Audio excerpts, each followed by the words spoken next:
listening to Trigger Warnings Challenging Talk Radio. Yes, it's Trigger Warnings. I'm Chris Smith, joined by John Ross on the line. Hello.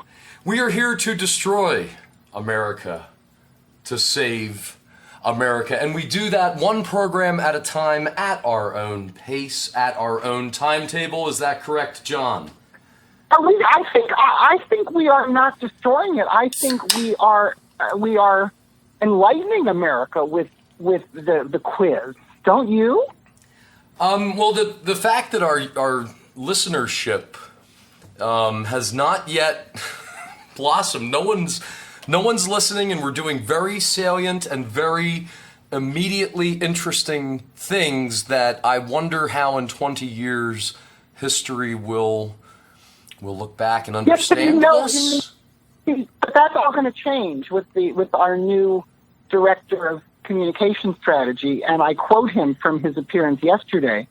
There's a disconnect between what the media thinks and what we and people in America think about the president.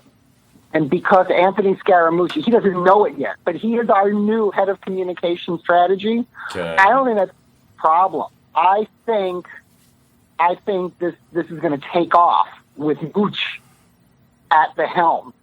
What do you mean? What do you mean? What do you think is going to happen? I don't understand. Mooch is going to be the head of Trigger Warnings, viral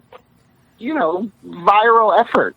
And I'm not worried. No, I think for the next 3 years or so, we're always going to have evidence that there are people in our society who will do anything, or at least let any words come out of their mouth for money that are necessary. And that's a very 20th century thing to do, but they're just paid shills. And that's what I feel like we've resorted to. They are shills. And I raised a glass last night, a $1 pint of Sam Adams Winter Lager on the south side of Pittsburgh. I raised that $1 pint many times to Sean Spicer. I want to mention that I don't know if he shows up in your quiz questions today, but I love it when people, I don't care how long it takes you, I love it when people end up standing up for what they believe in. That doesn't always happen. And it seemed like he was going to get pushed out, or maybe he knew he was going to get pushed out, and he could have simply let himself get pushed out. But correct me if I'm wrong, he kind of made clear where he stands before he pushed himself. Do I have that right? Well, I mean, he did, but had he really been authentic, he would have done his interview last night and told the truth instead of saying how much he loves everybody. I mean, the way at least the reporting frames it, he said, if this guy comes in as director of communications, he's the one who's going to be doing crisis communication on the Sunday talk shows, and I'm still doing all the strategy and the spokesman work, and if I'm going to do that work, I want the title. I mean, that's what he said.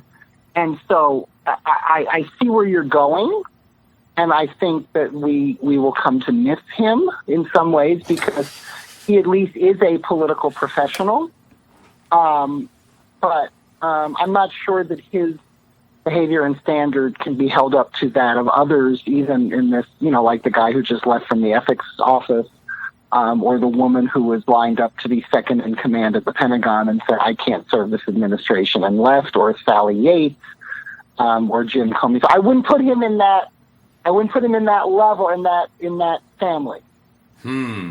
But I like that family. I want to understand that family. I like that family. They are #resist. Are they not? And by the way, somebody else for whom the bell tolls? No, someone else for whom good thoughts need to be directed, but who also has stood up for the rule of law, checks and balances, etc., who is recovering in a Phoenix hospital, is John McCain. Because John McCain has spent the better part of the last 6 months standing up for what the Constitution is about. Now, he perhaps has not done it as fervently in a public sense, although in the last week or so before he had his surgery, he was talking a lot about, no, it's just one shoe on a centipede. There are going to be many more to drop. He came up with a pretty good analogy, and he has been prophetic, and I'm sure will continue to be. So, props to him, good wishes to him, and I think if his case is as bad as the indicators are, that he will become even more and more honest and carefree with his language and words to talk about what's going on in this administration. So that's my 2 cents. I appreciate that. And you know what? Maybe in the name of continuous quality improvement, trigger warnings, challenging talk radio, yes, we have evolved as a program into a 20-legged centipede where John and I throw questions at each other and someone wins and someone loses. But maybe each week we should have a moment of unbridled positivity and we simply do a shout out. I think he would deserve it under any circumstance, given that someone who represents a modicum of integrity was brought into the conversation. I think that he certainly gets one, because he has been standing up for the rule of law and balance of powers, and this little thing we have called the Constitution. That, unfortunately, the person who currently occupies the White House has not read. The times they are changing here. It's unbridled radical empathy. That's always been our key phrase. Since we went down this road, I guess it's worth repeating that slogan, radical empathy, challenging talk radio. And so John, today's quiz. I don't even have a prize. No, I do. I have the All prize. of my prizes have been removed from me. Forgot available when you were in Chicago, which is because I am a member of the Procrastinators United, and we're having our 2012 fund drive this year. I have for offer a 2012 Zen calendar. So 2010 calendar? Well, 2012 Zen calendar is in my filing calendar. Oh, excellent. I would love to go back to 2012 and display some Zen. Okay, well, I don't have a warm-up either. Are you warmed up? Well, I could give you a warm-up, but what I've decided is to, I've created a verb. It's called trebekize, this week's quiz, because I have so many good questions. Oh, no. I am going to let you pick at least the first question from one of the 6 categories which I have. All right, give me these categories. The categories are sports, Trump world, obituaries. Hold on. Obits. Okay. Money and politics, and potpourri. So I'm going to allow you to... Now, how many questions in each category? Because I actually am drawing up a small Jeopardy board here. I think I could justify at least 3 questions in each category. Okay. Now, if we're going to run with this, then I'm going to ask you for things like, I'll take potpourri for 200. Well, no, it's just going to be, you're going to see it. Okay, I want I'll to take sports for 100 rubles. What? Yes, because everything is in rubles. All right, well, there we go. I've got 6 categories to pick from, and from one of those, I can have a warm-up question. Is that what you're saying? I can give you... let's start with a sports warm-up. Let me get one of those off of your plate. Smart. That's how you get rid of a question you don't like. You throw me a bone, sir, and I will suck the marrow out and throw it back at you. Go ahead. All right. You've heard of the Houston Rockets. Sure.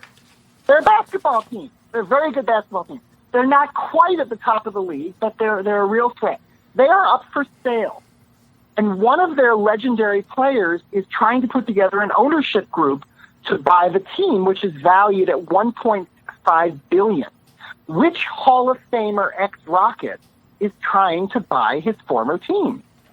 Is it 5'9" guard and free throw shooting star Calvin Murphy? Shot blocker extraordinaire Dikembe Mutombo? First player to go from high school to the NBA, Moses Malone? Smooth shooting guard Clyde the Glide Drexler? Or one of the great big men of all time, Hakeem Olajuwon? One of them is trying to put together a group to buy his former team. Is it Calvin Murphy, Dikembe Mutombo, Moses Malone, Clyde Drexler, or Hakeem Olajuwon? The answer is Moses Malone. No, the answer is Dikembe Mutombo. But that's very good. Thank you. Yeah. Well, there we are. We're warmed up. And so there you go. There's your warm up. And you have now one less sports question for me to fail I at. do, but I have two other good ones. Well, here's a good one for you. Let me kick it off. Today's date. Is this a warm up? No, this is a real one. I only have 10 questions in front of me. In fact, in the name of continuous quality improvement, I would like to imagine a day where no more than 10 questions are in front of both of us. That is, there is no 11th question to pick from. Okay. Someday, in the name of CQI, I will assemble the Trigger Warnings CQI task force, and we will chew on that. Okay, first question for you. First question. On this day, July 22nd, 2003, an Army private was welcomed home to her hometown of Palestine, West Virginia. Yes. In what may have been one of the first cases of modern fake news. Yes. This private's narrative regarding her capture and injury was contested by different news accounts. Some allege that critics and this person herself charged the U.S. government with, quote, embellishing her story to boost patriotism and help promote the Iraq War. What was the name of this private? Do I get a choice? Oh, I'm sorry. I didn't tell you. The CQI team, the task force, decided there's no multiple choice. No, I'm kidding. It's Jessica somebody. What's that? Yeah. It's Jessica somebody. That's correct. Is it A, Jessica Reynolds, B, Jessica Jacobs, C, Jessica Lawrence, D, Jessica Lynch, or E, Jessica Robertson? It's Lynch. It's not Jessica Lawrence. It's Jessica Lynch, yes. Yes. Congratulations. So I'm off to a rollicking start. Well, that was an easy one, I gotta say. If I had time for an 11th question, that was going to be a warm-up. Okay. All right. Keeping score, so if you can then have a $100 question in any category. You know, let's go with Trump World. I'll take Trump World for 100. Okay. All right.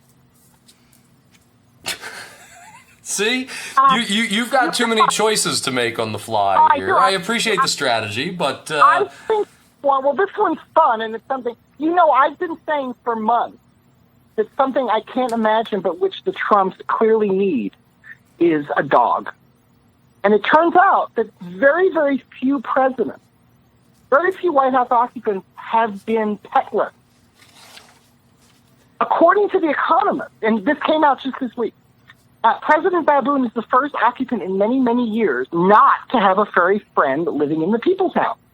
From Teddy Roosevelt's one-legged rooster to a plethora of first dogs and cats. Did you write this ad copy, or are you reading me the article? Because that's nice. No, I wrote this. Okay, start again, please. According to The Economist, President Baboon is the first White House occupant in many, many years not to have a furry friend living at the people's house. From Teddy Roosevelt's one-legged rooster to a plethora of first dogs, cats, and birds, the White House has long welcomed animals, but none yet for the Trumps. The only other presidents who did not have first pets hailed from the same state. Which state is home to the only president who did not have a pet before this one? Tennessee, Virginia, New York, Ohio. Tennessee, Virginia, New York, Ohio. Now, you're telling me 2 presidents came from this state. Both of those And presidents these did not have 2 pets. presidents came from each of these states. And 2 presidents from one of these states are the only presidents not to have had a pet in the White House. Okay.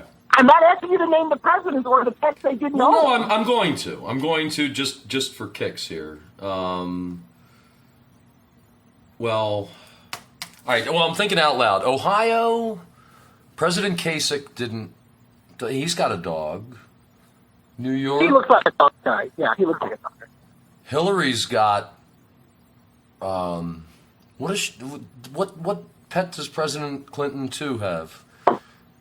But she's not a president, so she doesn't President count. Gore from Tennessee, he had a pet. He had a pet snake. All right, I think it's Virginia. Which Virginia presidents would you say did not have? You didn't need me to explain myself. I'm going to go with Virginia. So you're saying it's John Tyler and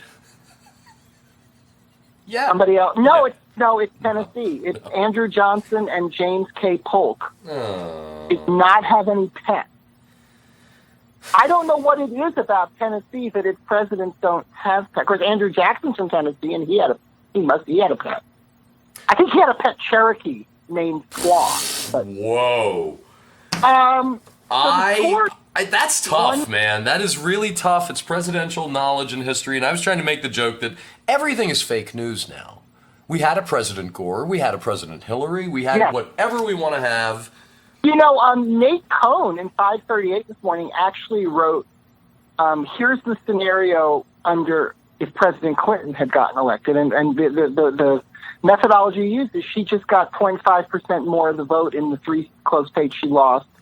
She got 276 electoral votes. And what he hypothesized is that it would look almost exactly the same as what we have today.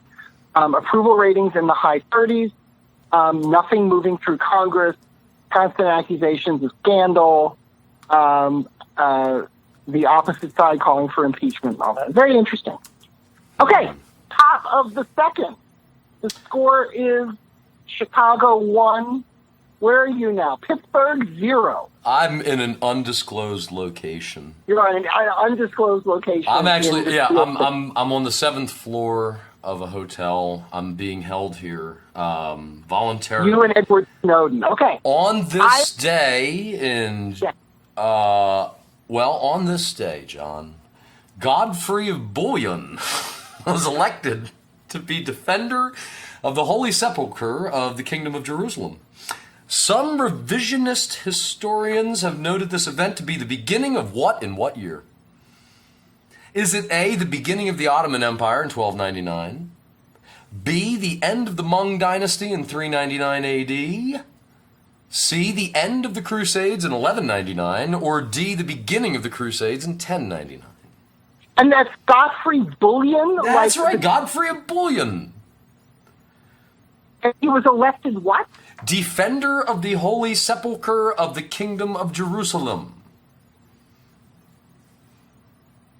On this day, it was the beginning of the Crusade, the end of the Crusades, the Ming Dynasty, or what? The beginning of the Ottoman Empire. And what year did you say that was? Okay, the beginning of the Ottoman Empire in 1299, end of the Ming Dynasty in 399, end of the Crusades in 1199, or the beginning of the Crusades in 1099? Godfrey Bouillon is not a name that seems to align either with the Crusades or the Ottomans. Would you put your foot up on Godfrey Bouillon? I think Godfrey was the beginning of the end of the Crusade. It was the end of the Crusade. No, I'm sorry. It was the beginning of the Crusades. You almost had it. I appreciate it, and I'm so glad that I had that one for you. Wow, I almost got that right by accident. Okay, so that's a 0 for me. That's, okay. Bottom of the second, pick your category. I will take, I have enough here because you're giving me the choices. I have enough, according to my score sheet, that I can avoid all sports questions. No, I think you're going to have to get one of every category. But for the time being, I've already had a sports category. Yes, but not one. These rules were not established prior to the game. We'll see how you're doing. I'm allowing you. We'll see how you're doing? I'm allowing you for the time being to pick your Well, then I'll go with potpourri for 100. Oh, good. 'Cause potpourri is so. Let's see. What? Oh, all right. You ready? I got it. This is a really good one. And I've written all of these. I have not borrowed these. These are not fake. These are real. I've written these up. It's being called Eclipse Across America for the first time in nearly 100 years.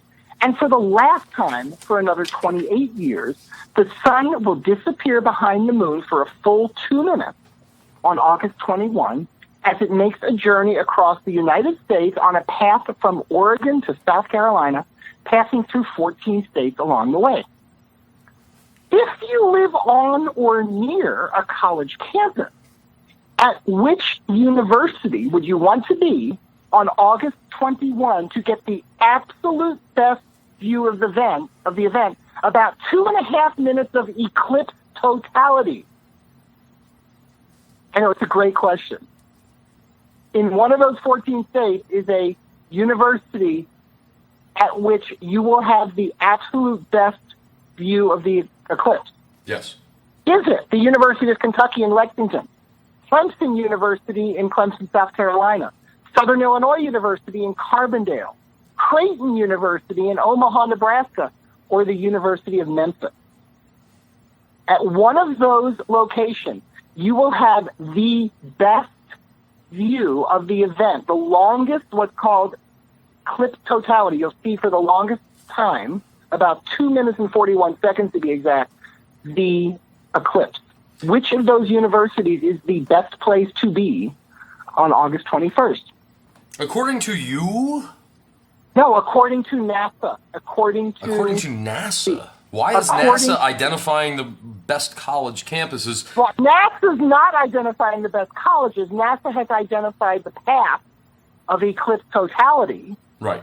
And I have distilled that along with other sources to give you the university in that location. Right. So again, University of Kentucky, Clemson in South Carolina. Southern Illinois University, Carbondale, Creighton University, Omaha, University of Memphis. And what was the last one? University of Memphis.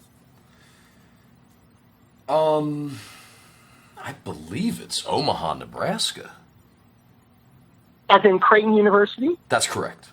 Great school, great basketball school. Unfortunately, you were near this place very recently. Southern Illinois University, Carbondale.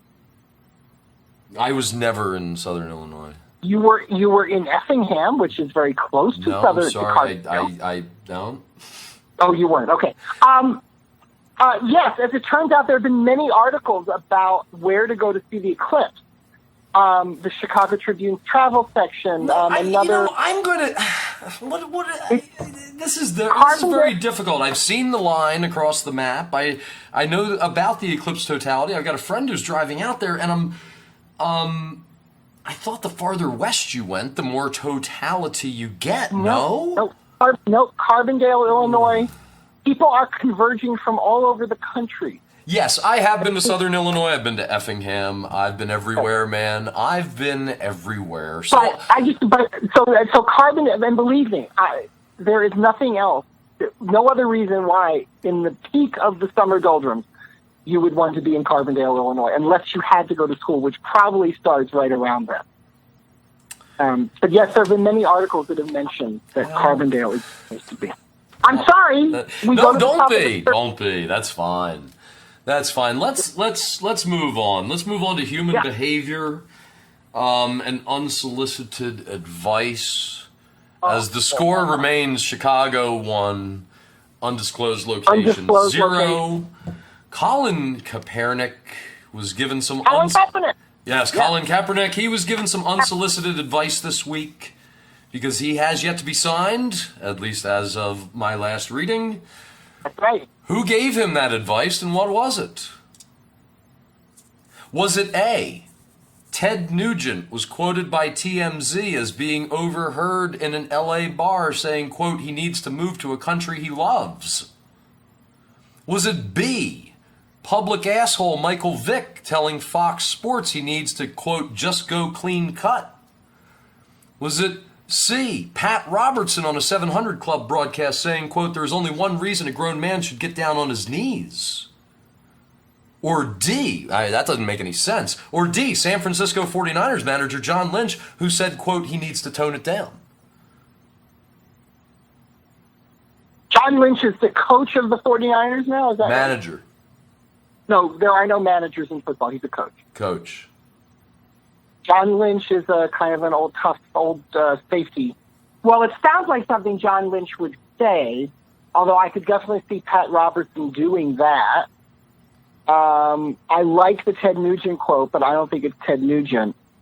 I'm going to go, it's between Pat Robertson and John Lynch. I'm going to say John Lynch. That's a great guess. It's unfortunately wrong. It's unfortunately wrong. It is Michael Vick.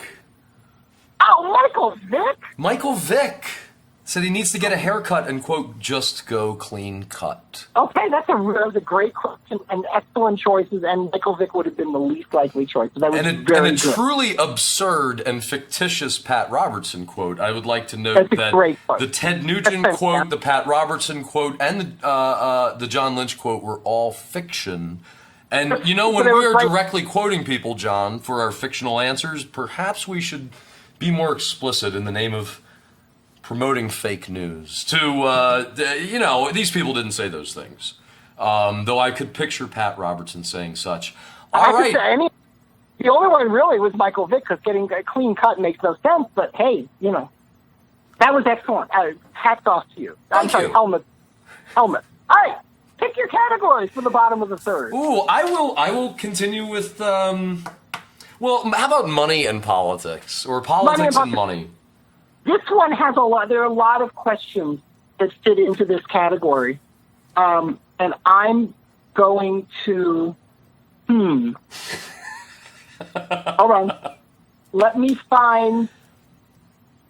Well, let me say that you're listening to Trigger Warnings Challenging Talk Radio featuring John Ross and Chris Smith, broadcast 30-something, and we are quizzing each other on the last few weeks' worth of news questions, intentionally trying to trick each other via the multiple choice format, and we succeed as the score remains 1-0.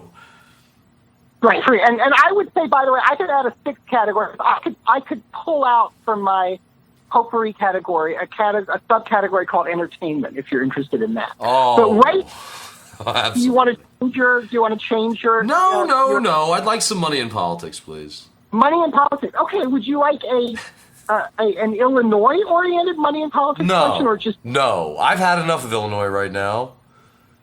I'm sorry, because I have a really good Illinois. I bet you do. All right, here we go. According to the fake news source of record, the New York Times, several Trump administration appointees are now working in top policy jobs in agencies they lobbied very recently in the private sector. One of them is named Rebecca Adcock. That's Rebecca, Rebekah Adcock, just like it sounds. At which agency is Ms. Adcock now not draining the swamp, and around which issue did she previously lobby? She's at the Department of Agriculture. She used to lobby for farmers.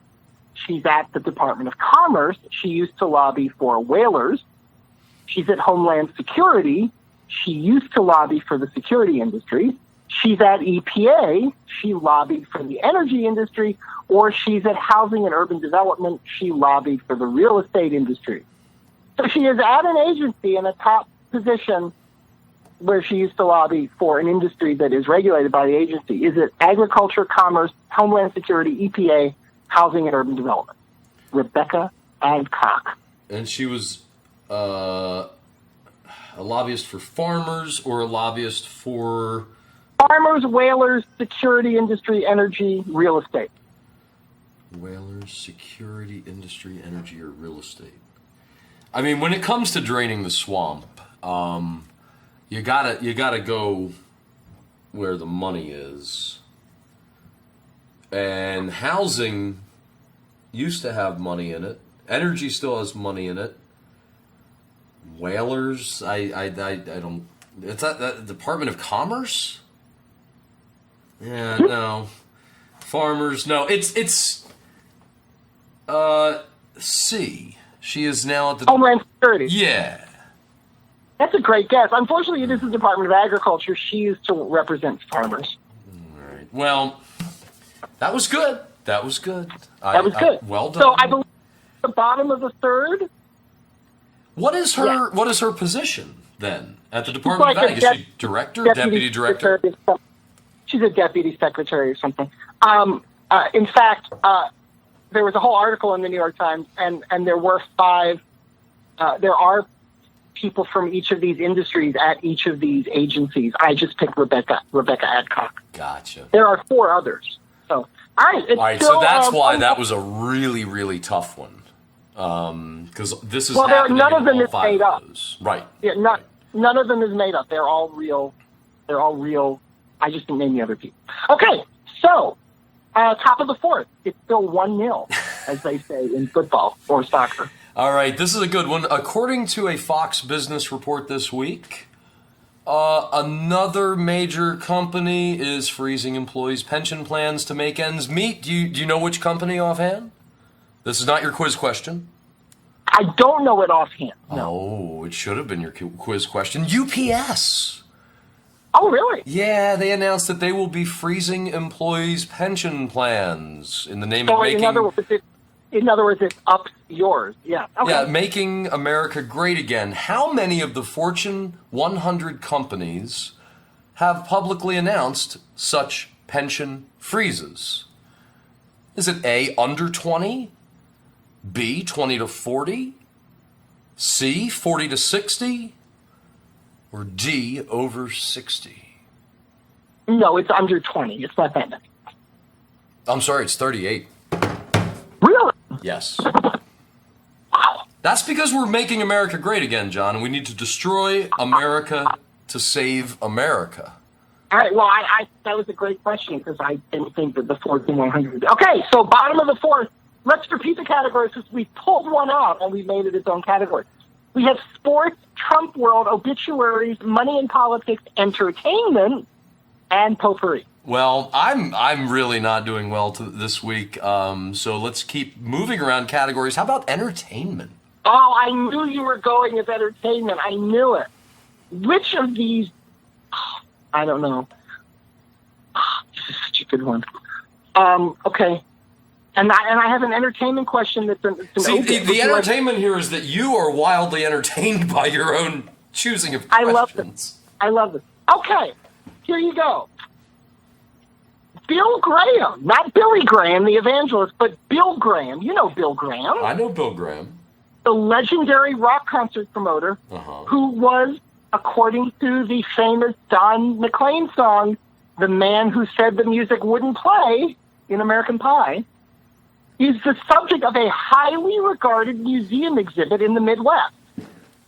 Okay. But it's not at the Rock and Roll Hall of Fame in Cleveland. What's the subject of the exhibit and which museum is it being exhibited?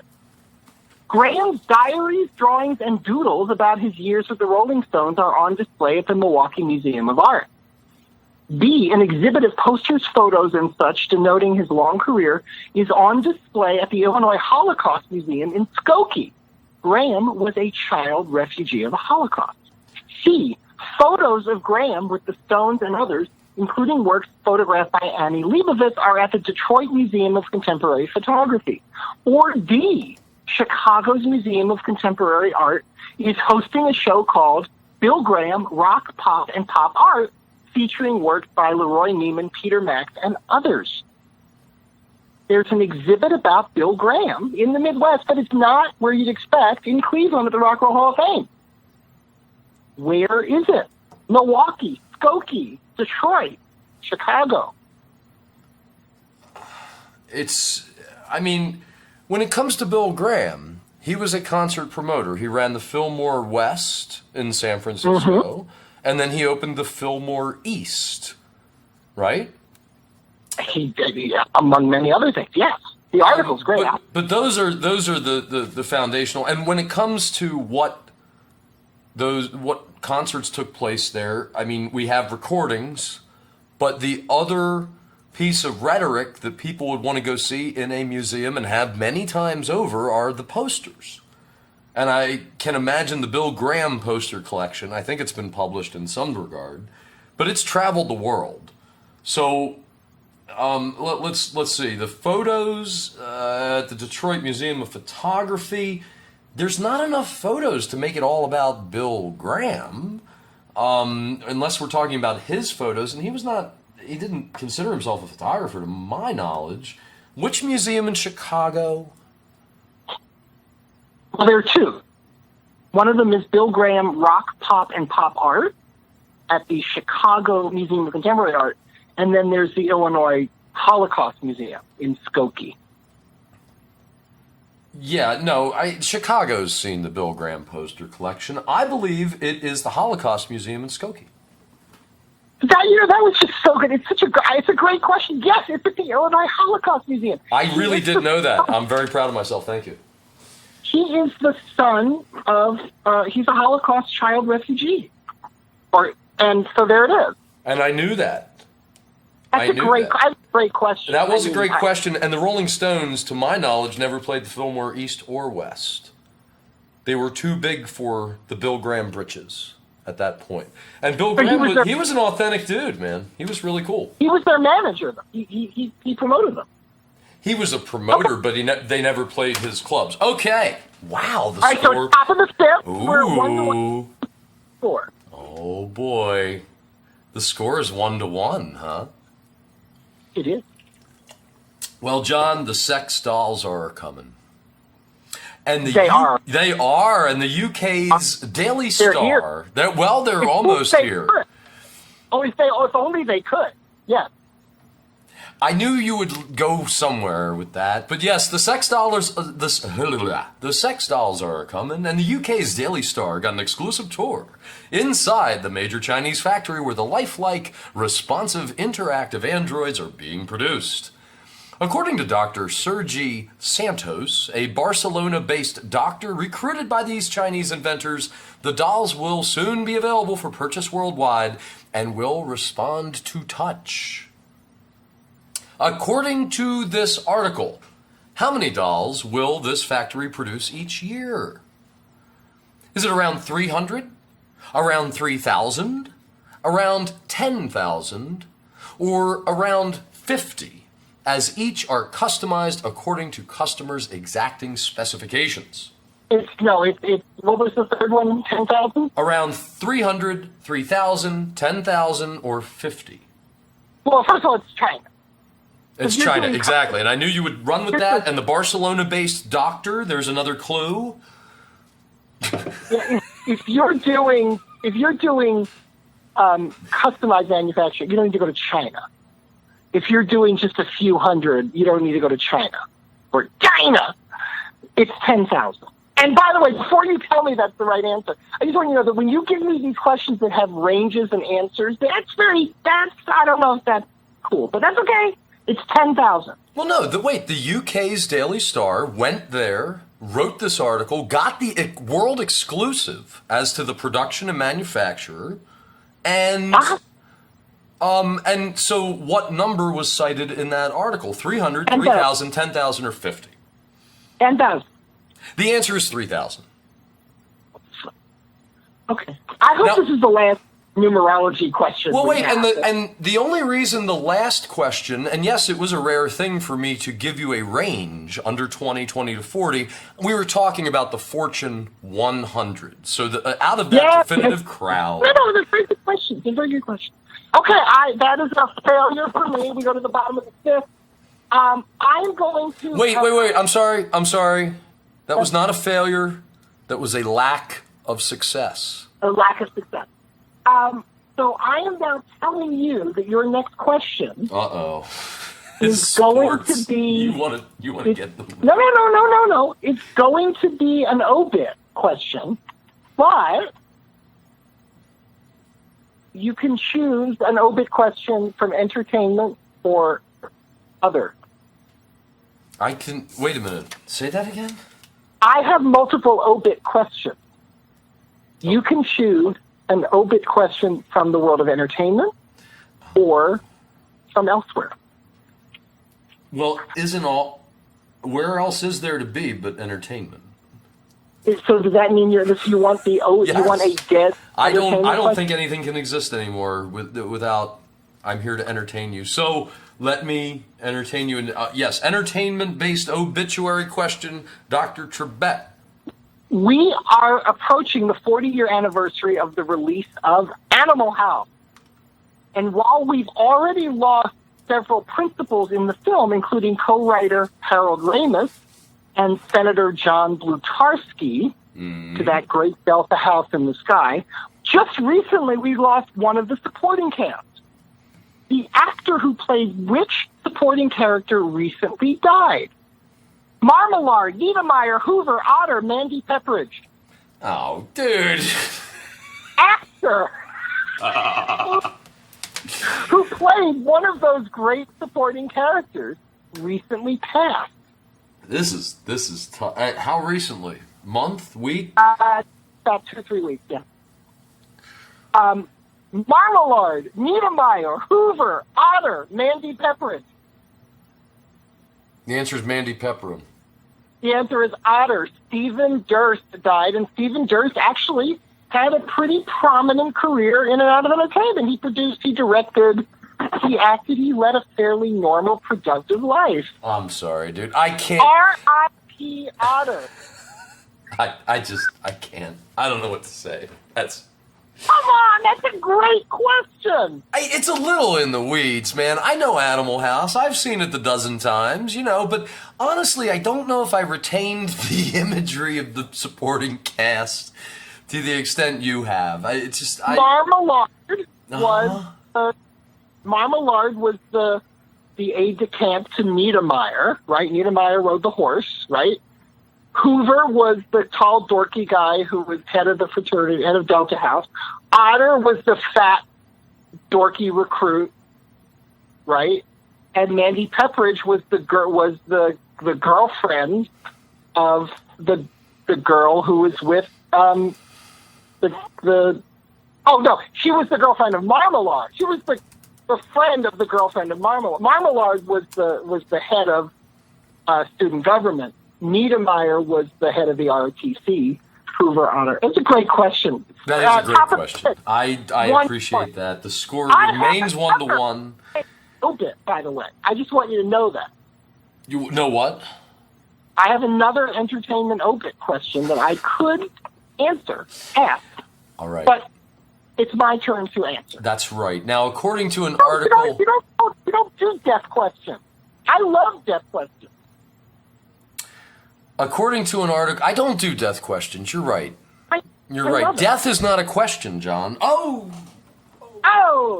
you're listening to Trigger Warnings, Radical Empathy, Challenging Talk Radio. Dr. Smith, Dr. Ross, John, here's your question. According to an article this week in the San Francisco Gate, what are people finding in California these days? Is it A, peace through yoga, B, gold, C, structural and foundational issues in buildings over 4 stories tall to the point where some municipal buildings have been closed until further notice, D, sex parties in public spaces, or E, pop-up silent discos in alleyways? Pop-up silent discos? That's right. What is a pop-up silent disco? Ask your local hipster. That's not the question. The question for you is, according to an article this week in the San Francisco Gate, what are people finding in California these days? A, peace through yoga. B, gold. C, structural and foundational issues in buildings over 4 stories tall to the point where some municipal buildings have been closed until further notice. D, sex parties in public spaces? Or E, pop-up silent discos in alleyways? Well, I'm really tempted to say gold, but I don't think that's it. Public sex parties, municipal buildings. Well, San Francisco Gate, I think, does some like alternative investigative stuff. I don't know what a pop-up silent disco is, so I can't. Public sex parties. It's either public sex parties or buildings with structural buildings that are closed. Buildings. It's the buildings one. Or gold, but it's building. You're going with buildings, your final answer? Yes, I am. The answer is gold! Congratulations. Gold Gold. was my instinct. That was the answer that I was going to give, and I was tempted to say it. And when I first heard it, I said, I think that's the answer. And I didn't go with it because it was too obvious. Well, don't forget, folks, when you get back in that undergraduate classroom this fall, it's first thought, best thought. There's no time like the present. Oh, what a game we have going on, John. This is Bottom of the sixth. It's still 1-1. Which category? Wow. I do not want your other entertainment obit. I would like more Trump World, or as we used to call it, as it actually was called, Trop World, T-R-O-P World, Atlantic City, then turned into a different property. But yes, bring it on, Trump World. Okay.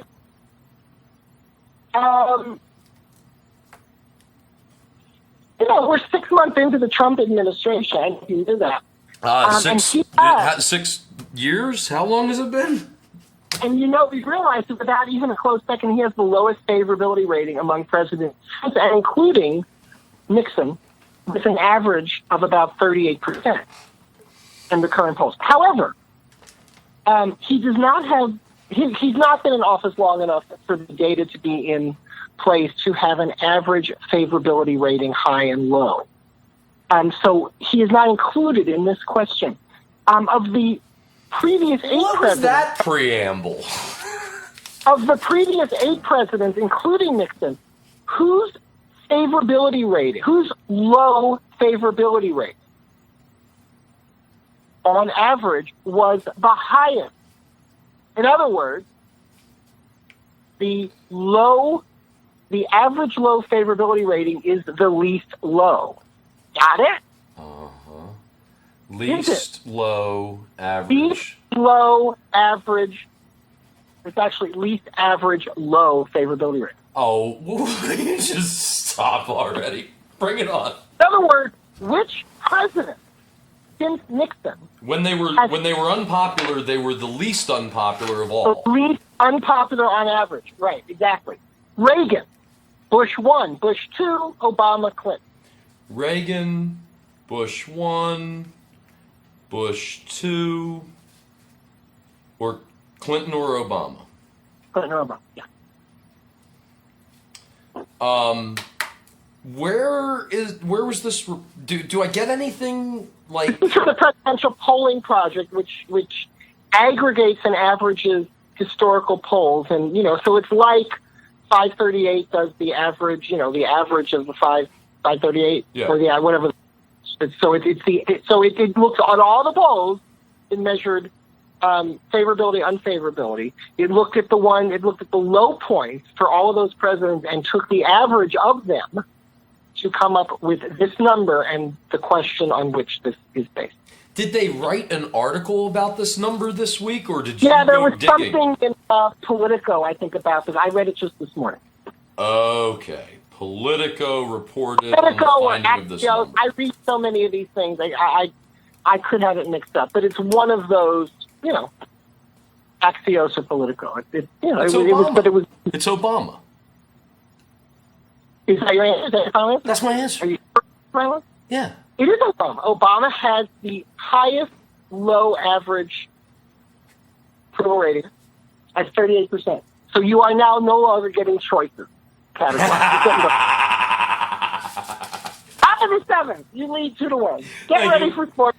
Well, Okay. I gotta say, I appreciate the dialogue that we engaged with after you read me your question and gave me the answers, because blindly digging through the presidential polling project to dig up this number yourself in the name of this quiz question is a very different thing than, hey, Politico reported this week. Why would Politico report that we just discovered Reagan was the least, of all these? Well, I think discovering the impact and understanding the 8 years of the Obama administration is, well, we're still doing that.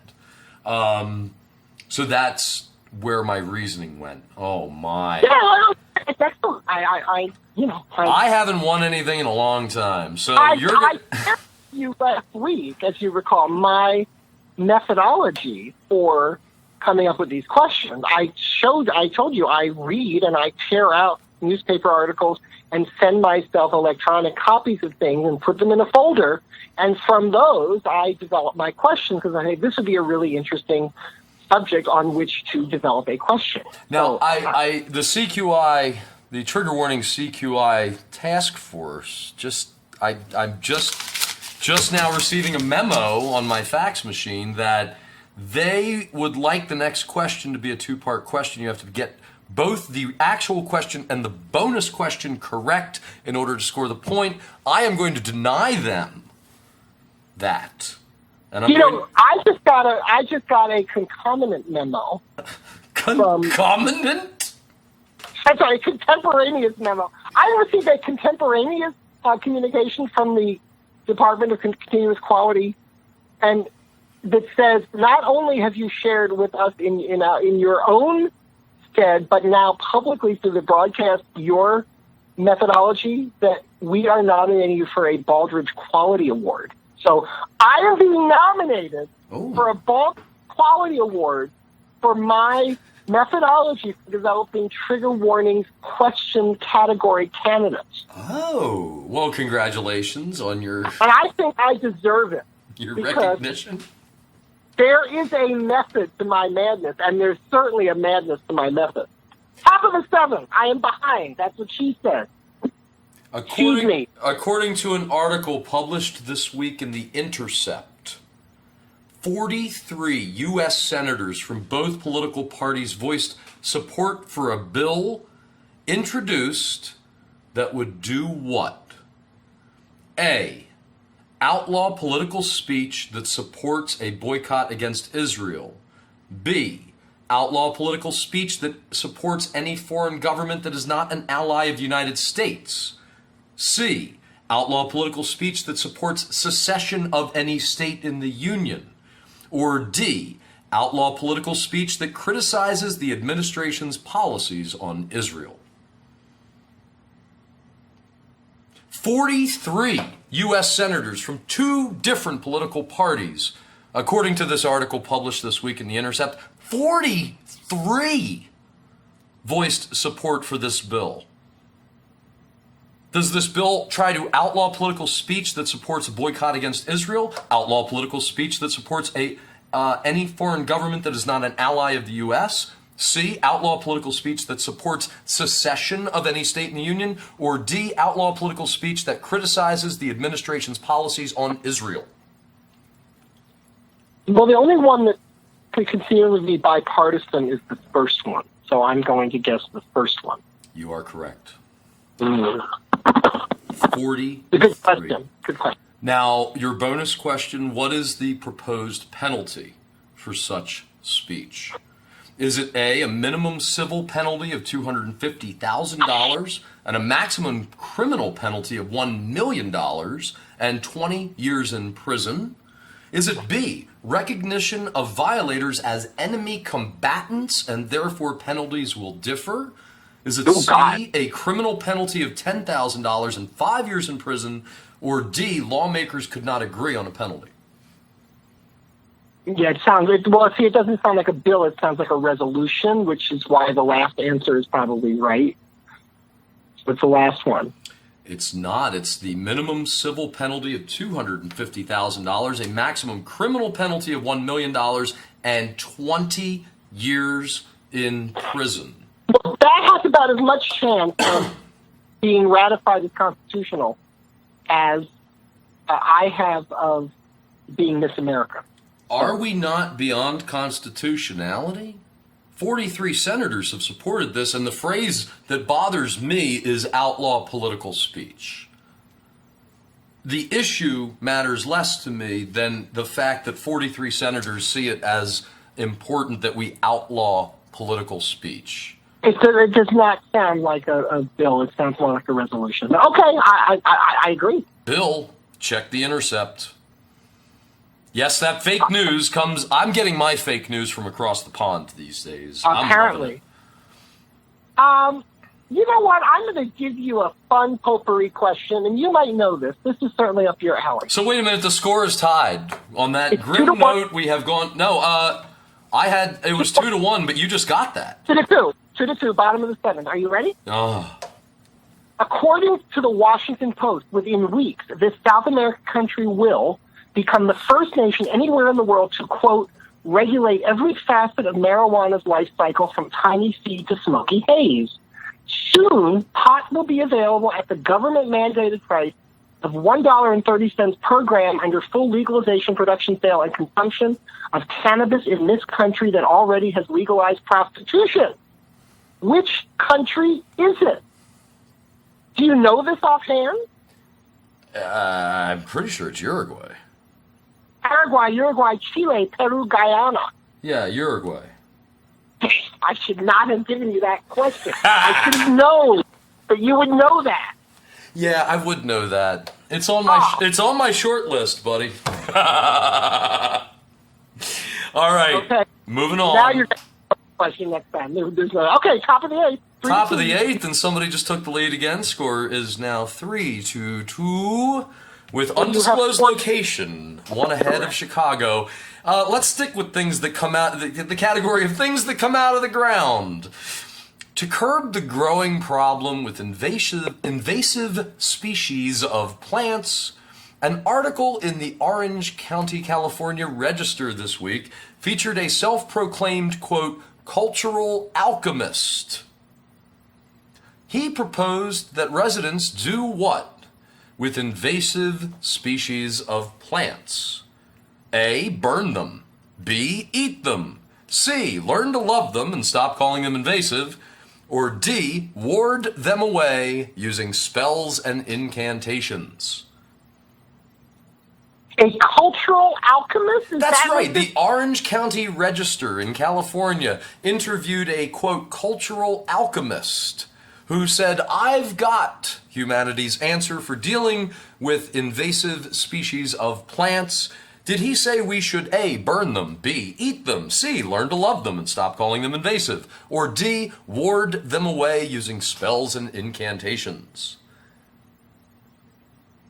Well, the natural thing to do is to integrate them into the environment and not make them invasive anymore. So I guess the answer would be C, but this is a weirdo thing, so it's probably wrong. C. C, learn to love them and stop calling them invasive? Yeah. It's not, it's eat them. Okay. Okay, it's right. It's okay with me. Bottom of the eighth. The score's 3-2. I have a two-part sports question. Do you have any cultural alchemy questions? I have acoustic alchemy on my 8-track player, but that's about it. Dirk Nowitzki. Do you know who Dirk Nowitzki is? Isn't she that lawyer? No. No. I have no idea. Dirk Nowitzki is the German NBA star. He just signed another contract extension, likely his last. You are pulling out a German NBA star question to try. He's a big star. He's a big star. Dallas Mavericks, plays for Mark Cuban. Should the perennial all-star and holder of a championship ring complete his next contract, he will become only the second player in NBA history to play for only one team for 20 years or more. The only player to play for one team for 20 plus years. 20 plus years. Who was the first man to do so? Bill Russell, Bob Cousy, Jerry West, Kobe Bryant, Larry Bird. Who was Bill Russell. Bob Cousy, Jerry West, Kobe Bryant, Larry Bird. Hall of Famers all. Larry Bird. Great guess, but Larry Bird didn't play 20 years. It was Kobe Bryant. Bonus question, for which team did Kobe Bryant play 20 years or more? Do you need multiple choice? Yeah. I don't know sports. We all know that. Boston Celtics, Los Angeles Lakers, Chicago Bulls, New York Knicks. New York Knicks. Los Angeles Lakers. Excellent. That was Dude. fantastic. Yeah, thank you. Kobe Bryant, here's the third part. Kobe Bryant went to which suburban Philadelphia high school? What is this? I don't know. Kobe Bryant went to Lower Merion High School in Ardmore, Pennsylvania. He grew up, his father played for the Philadelphia 76ers, and Kobe went to Lower Merion High School. I thought you were going to get that one. Okay. It is. We go to the top of the ninth. The score is 3-2. That's correct. And That's correct. My ninth question, I'm sure, is going to be about some really weird thing. Just remember, I gave you a marijuana question. That was an easy one. Oh, yeah. Okay. No, here's your easy one. According to Nielsen ratings, how many Americans tuned in to watch O.J. Simpson's parole hearing this past Thursday? God, no. A, 10 million. B, 13 million. C, 20 million. D, 40 million. Again, this is another numbers question that I don't like. 10 million. No, I'm sorry. The answer is 13. Your bonus, how many watched the 1995 verdict? Was it 50 million, 75 million, 100 million, or more than 100 million red-blooded Americans? 75. No, 75 million. it was actually 150 million people tuned in to watch that verdict. And Unbelievable. this past week, only 13 million tuned in to see the parole hearing. So, Well, okay, you're getting another obit question. well, I'm glad it's not sports. No, it is. Oh, great. A true pioneer in the world of surfing. You know much about surfing? You have a lot of surfing there in Vermont? Yeah. You know what? I know. I didn't even know what team Kobe Bryant played for. All right, so don't you know? All right, surfers, Surfing famous is not dead really- surfers. No. Recently we lost a surfing pioneer, Jack O'Neill. Yeah, Went to Jack the- O'Neill. You know that? You know that name? No, Absolutely. no, you don't. Jack No, O'Neill. Truly, I do know that. Okay, he went to the Great Boogie Board in the Sky last month at age 94. Uh-huh. If surfing and surfing culture had a Hall of Fame, there's no doubt Jack O'Neill would be a member due to his unique contribution to the sport. What is his legacy to surfers? He was a brilliant marketing and PR guy who put Santa Cruz on the map as, quote, Surf City USA, and made it the world center of the sport. B, he coined the term hang 10, which became a popular crossover term that drew attention to surfing. C, he produced and generated funding for a professional surfing circuit, leading to the popularity and wealth of stars like Kelly Slater and Jordy Smith. D, he invented and commercialized the modern wetsuit. Or E, he is known as the father of the modern surfboard, now responsible for hundreds of millions of sales worldwide. Jack O'Neill. Was he the brains behind the marketing of Santa Cruz? Santa Cruz at California? Surf USA? Not the surfing company Santa Cruz. No, the city, the town, Santa Cruz. Santa Cruz is Surf City, USA. Did It he? is known, it is kind of the locus of surfing in the world. And that was Jack O'Neill's contribution. You gonna sing me the Beach Boys song? That'd be nice. Surf City USA. Hang 10. He invented that phrase. He invented the pro circuit for surfing. He invented the wetsuit, or he invented the surfboard. The modern surfboard, not, just like the fancy, high designed, expensive ones. Yeah. And read me the wetsuit answer again, please. He didn't invent the wetsuit. He invented and commercialized the modern wetsuit. I believe it's the modern surfboard. He may have done that, but he actually invented and commercialized the wetsuit, the modern wetsuit. Whoa, wait a minute. You can't tell me that my answer was a yes, he may have done that. Yeah, he may have.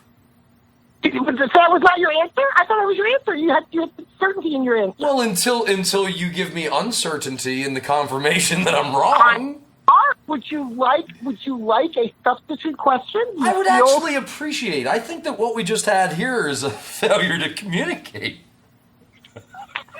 Okay.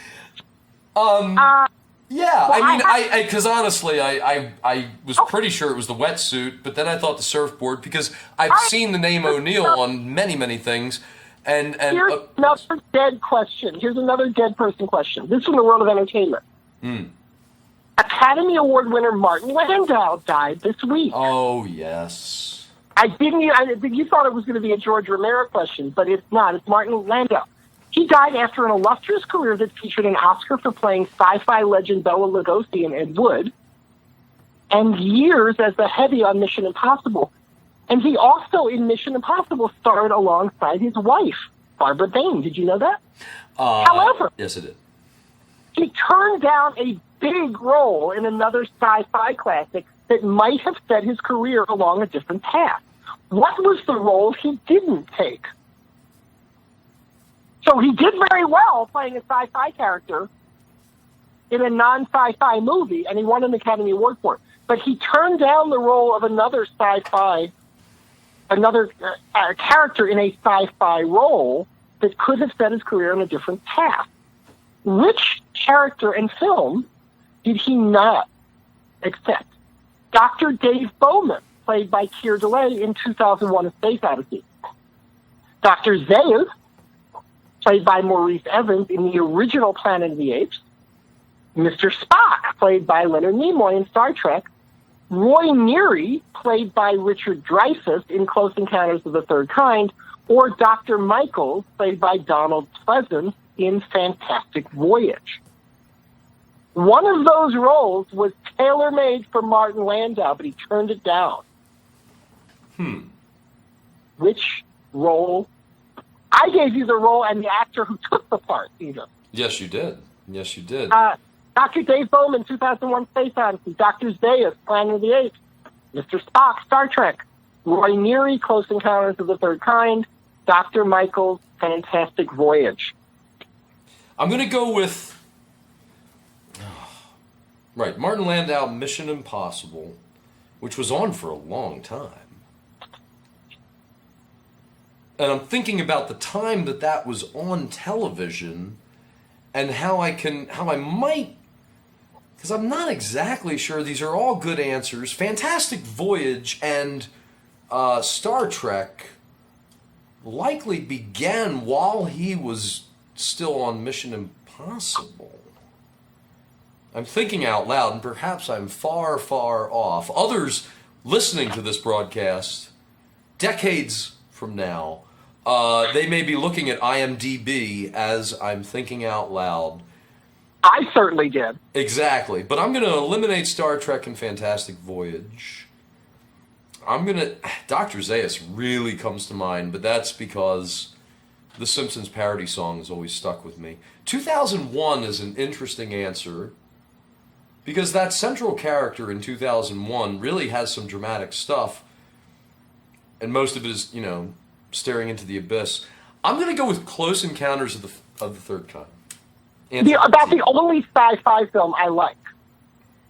It's a great film. It is not. It was not the Richard. No, he could have been Mr. Spock. He just didn't want it.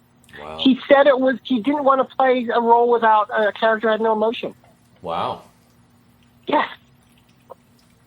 That's really interesting. That's a very good question, and I appreciate that one. That was a good one. I read obituaries because they're really sad. It's like the reason why I like cemeteries. There's just so much history and richness in what happens to dead people.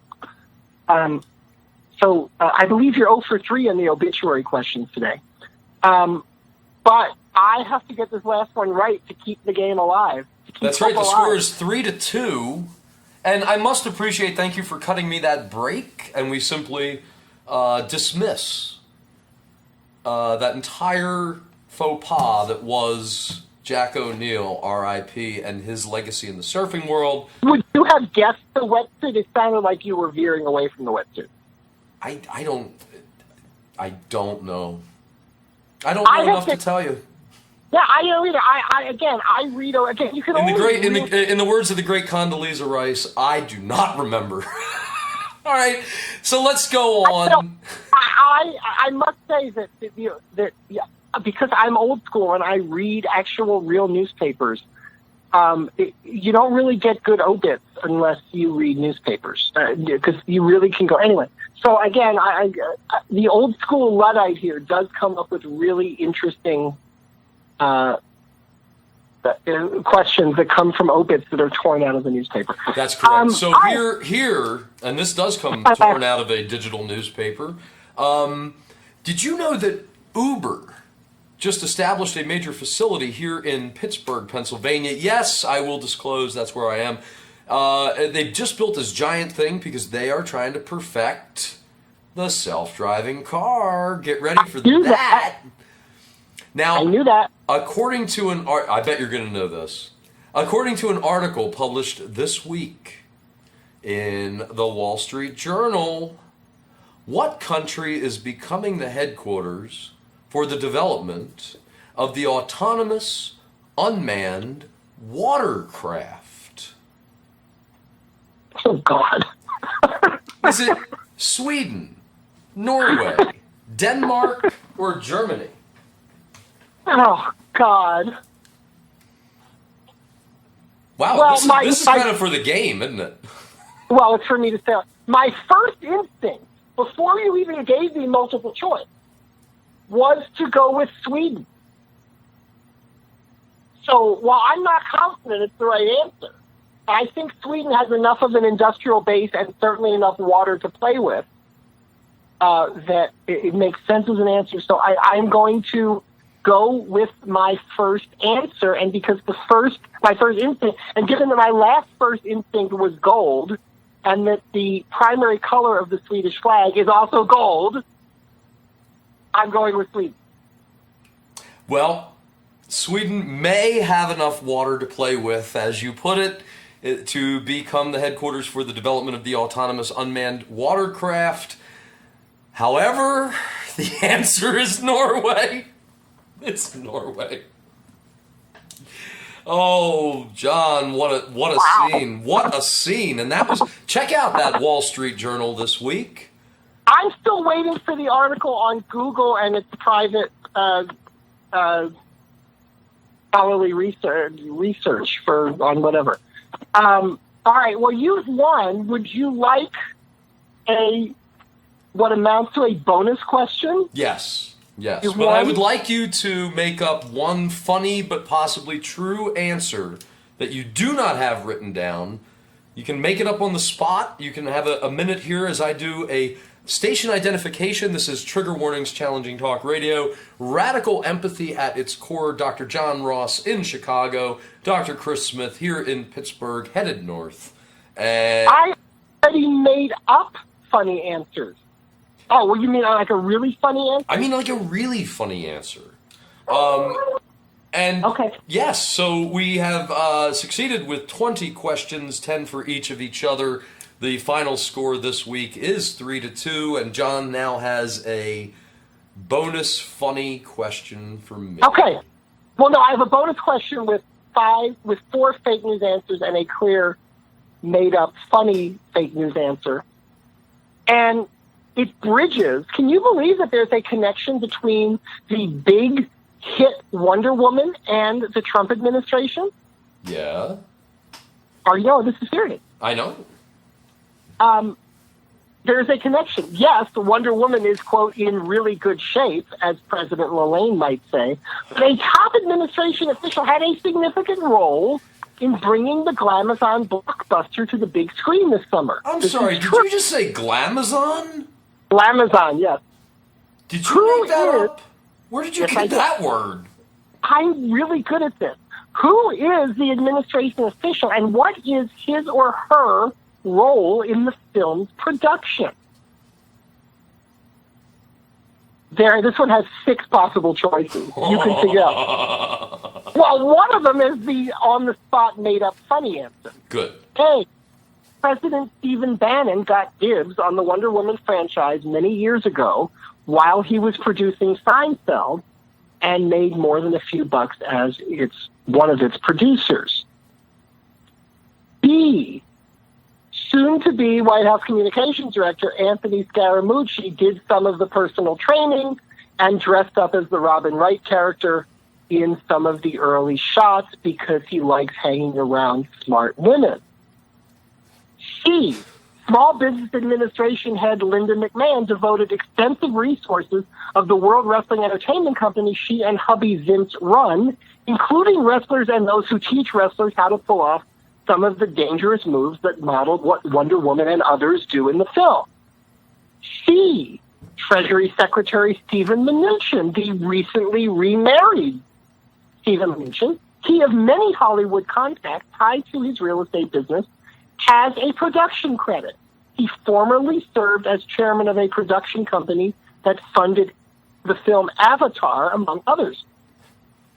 E, economic advisor Gary Cohn, former CEO of Goldman Sachs, has leveraged the film's investment in movies long before he joined the White House and shares in the firm's return on investment. Or F, Education Secretary Betty DeVos's family, which owns Amway, has long invested in, quote, family-friendly films and is reaping profits from the Wonder Woman franchise for its early money in the film. I will repeat. One of these senior White House officials has a direct role and is making mooches of money from the Wonder Woman film. Is it Stephen Bannon, who got dibs on the Wonder Woman franchise when he was producing Seinfeld years ago? Is it Mooch himself, who stood in for Robin Wright in some of the rehearsals? Robin Wright plays like the queen. Have you seen Wonder Woman yet? I haven't, no. So she plays Robin Wright, a.k.a. Claire Underwood, plays kind of like the queen general goddess on whatever planet in the movie. So Mooch was part of that, because Mooch likes doing that. Linda McMahon from the FDA devoted resources of World Wrestling Entertainment, including training and physical training and stunt work. Steven Mnuchin has a production credit. He has formerly funded Avatar and other films. Gary Cohn, who's the economic advisor at Goldman Sachs, had leveraged firms' investments in Hollywood and got some money out of this. Or the DeVos family and its Amway name loves investing in family-friendly films, and this aligns with its mission. I'm going to, I think I read about this, and it's between Steve Bannon and Mnuchin, because Bannon worked in Hollywood. Why would WWE give anything to Hollywood? WWE has a significant chunk of its franchise that is devoted to women's so-called wrestling. That's why. And they're right, but a Wonder Woman film is not women's wrestling, and in fact, it's if you want to, I don't get that. It's hard ass, badass women doing badass things. They like that. I can't. I'll be very surprised if that's the correct answer. No, I'm going to go with Mnuchin with the production credit. You know how I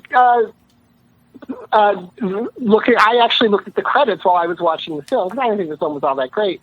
And I saw the name Steven Mnuchin, and I said, it's got to be the same guy. And then I looked it up, and it turns out it was. Yeah, Mnuchin, before he started dispossessing people in the banking and real estate business, was funding films. And he used to serve as a chairman of the firm. So he has a production credit in the film because he put money into it. Early money. As they say at Emily's List, early money is like yeast. So that would be an officially correct answer, even though you didn't need your last that means the final score this week is actually 5-2. No, 4-2. 4-2. You have 4. No, I got You won. I just got that one. You got that one. And I got the surfer question. No, you didn't get the surfer question. No, I got the surfer question. No, we gave you the reason. No, I got the surfer question. Welcome to the land of fake news, John Ross. You you got marijuana in Uruguay. You got. I do not have any marijuana in Uruguay. Let me be clear. You got as the highest low rating, and that's it. You got 4. So you won. Congratulations. But wait, it's 4-2 was the final score? That is pretty good. You doubled me up, as they say.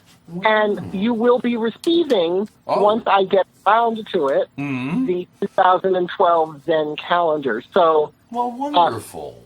In about 4 or 5 years. 4 to 6 weeks for delivery. You have real Zen. You don't need the calendar.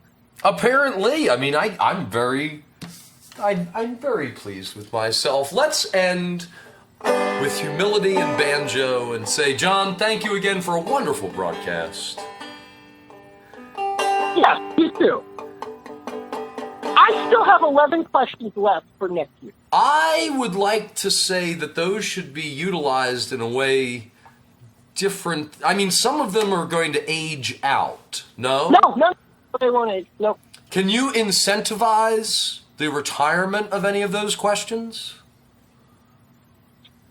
That one maybe. This one's topical,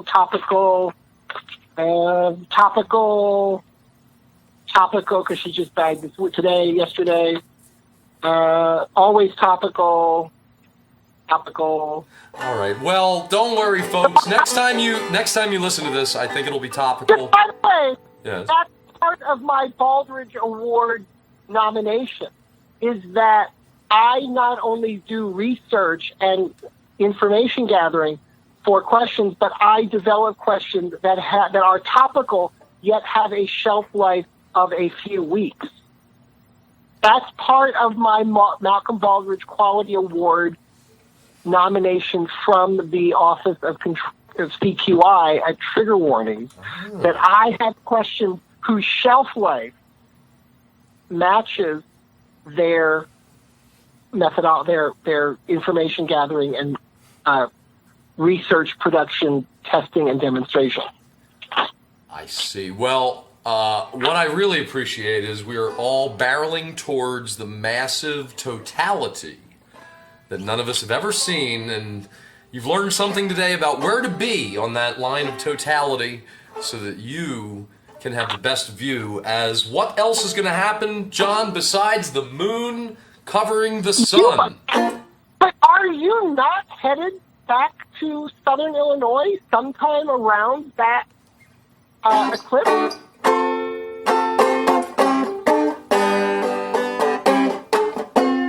Aren't you going to be exploring the New Madrid Fault or something, doing your earthquake research or something like that? Aren't you going to be headed that way? No?